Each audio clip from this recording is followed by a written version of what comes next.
Assalamualaikum warahmatullahi wabarakatuh. Nama saya Sarip Asrullah Rahab, NPM 1904290114. Saya merupakan salah satu mahasiswa Fakultas Pertanian Universitas Muhammadiyah Sumatera Utara, Prodi Agroteknologi. Jadi di sini saya akan menjelaskan bagaimana tata cara budidaya perkebunan kelapa sawit mulai dari pembibitan sampai menghasilkan. Jadi jangan kemana-mana, tetap tonton video ini supaya Anda mengerti bagaimana tata cara budidaya perkebunan kelapa sawit yang baik.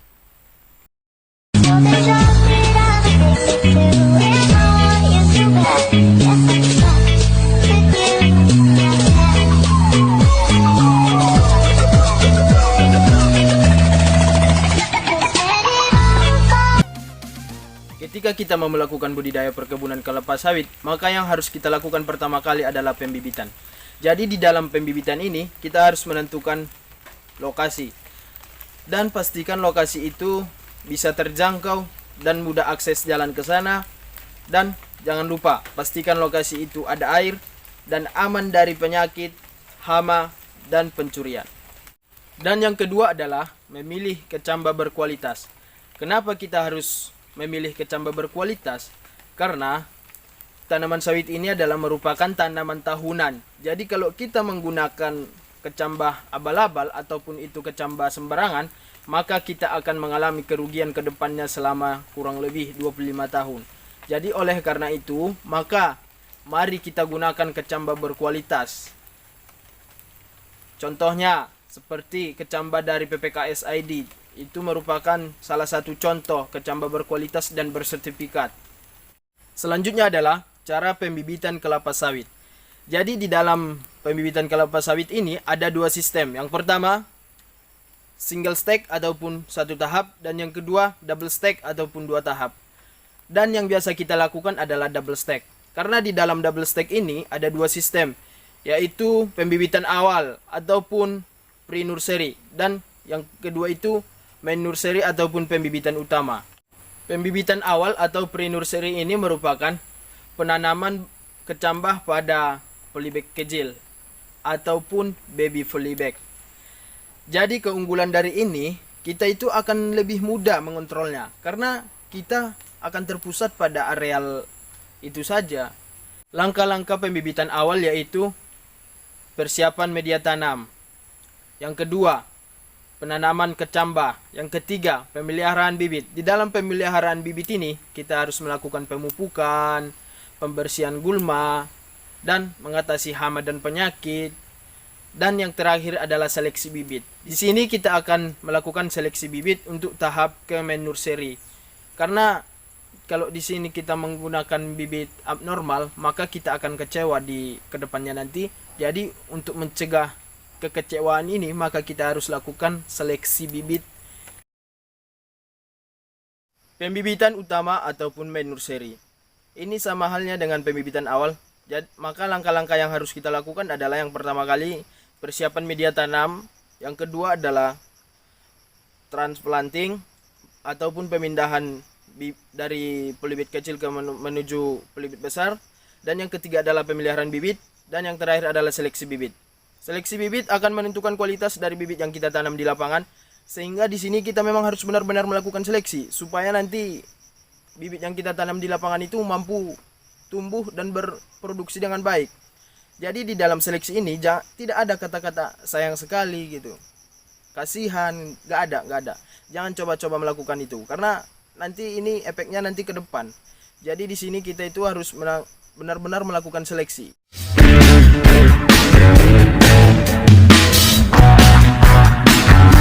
Bibit yang pertama berkaitan dengan seleksi di main nursery. Berikut adalah bibit yang afkir karena dia dalam kondisi flat top, di mana dia memiliki pucuk pelepah yang hampir sama. Jadi ini akan melambangkan juga nanti ketika dia sudah dewasa, maka dia termasuk afkir karena dia adalah flat top ini seperti ini. Yang kedua, ini adalah kondisinya bibit karena penyakit Crohn disease. Bahwa Crohn disease ini dia tidak akan bisa sembuh kalau sudah terserang di sini. Standar di main nursery bahwa tetap dia akan kita musnahkan kondisi ini. Untuk seleksi bibit yang ketiga di main nursery adalah ini, kondisinya adalah terserang penyakit Coleovularia parah, di mana kondisi yang lain, tanaman-tanaman yang lain itu sudah sembuh, ternyata dia nggak sembuh. Maka harusnya kita isolasi ini dan kita lakukan treatmentnya, tapi juga tidak sembuh.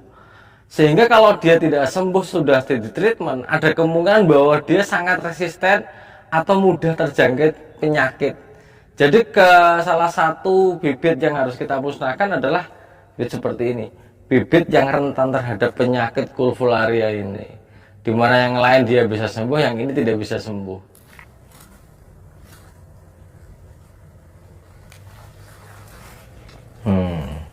Untuk bibit yang selanjutnya, ini adalah bibit juvenil yang kambuh kembali. Artinya bahwa ini termasuk bibit yang afkir karena dia termasuk dalam kategori juvenil, di mana juvenil ini sudah kita treatment juga, tapi dia tidak sembuh. Padahal kalau juvenil ini, kalau memang ingin membedakan juvenil atau tidak, maka kita bisa menggunakan treatmentnya. Karena kondisi juvenil di mana daun tidak membuka seperti ini, ada kemungkinan bahwa dia juga stres air. Kalau stres air, maka bisa ditreatment dengan ditambahi dengan air. Sekali lagi bahwa di bibitan adalah 2-3 liter per hari kebutuhan airnya. Namun kalau bagi para petani bisa juga digunakan untuk memecah daunnya, misalnya seperti ini, yang seperti ini. Jika ingin memecah daunnya dan membuktikan bahwa dia juvenil atau tidak, maka Anda bapak-bapak semuanya bisa menggunakan campuran Ajinomoto ataupun Sasa ataupun Masako, yang penting adalah monosodium glutamat.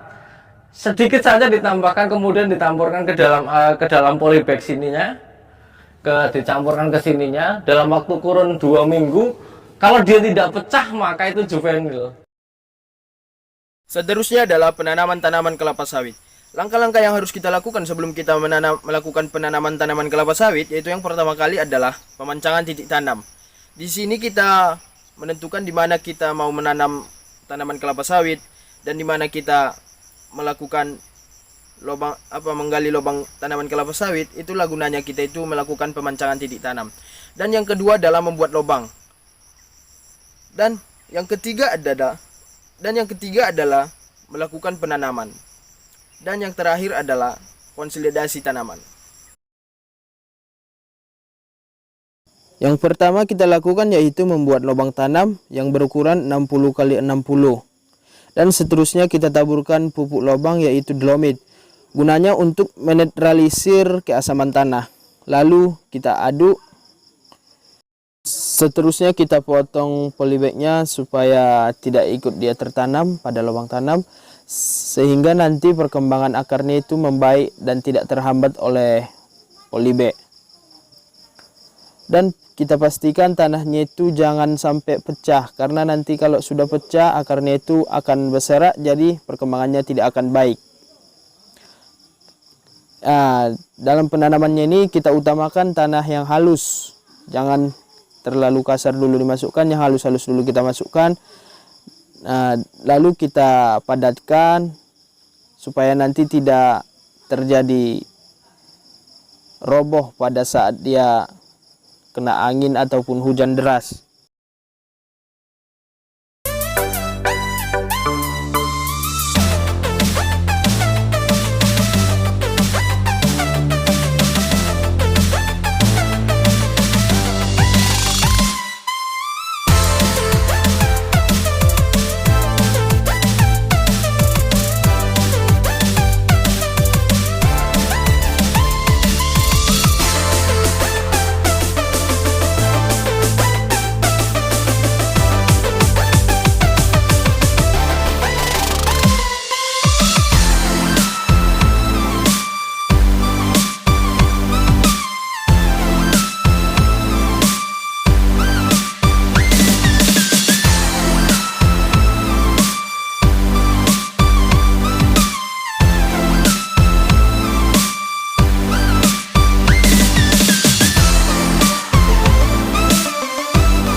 proses panen pada tanaman menghasilkan umur 22 tahun.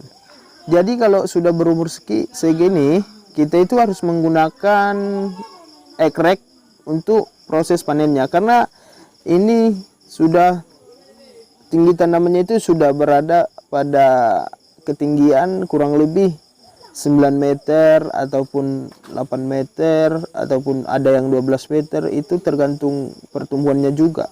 Dan di sini itu kita harus menggunakan banyak biaya untuk proses panen dibandingkan dengan tanaman yang masih dodosan. Karena kalau di dodosan itu risikonya tidak terlalu tinggi, tetapi kalau di ekrekan ini risikonya terlalu tinggi.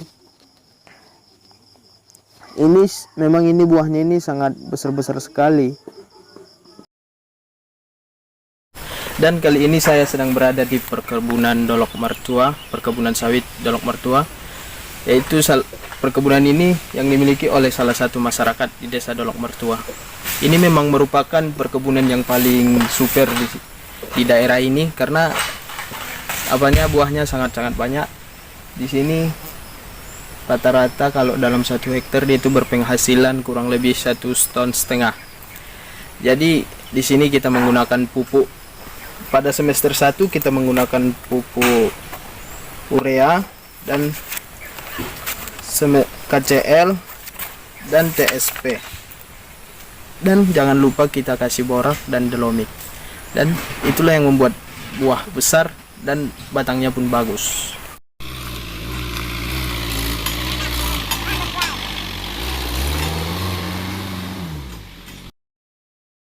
Terima kasih buat teman-teman yang sudah menonton video ini. Mudah-mudahan bermanfaat bagi kita semua, khususnya bagi saya.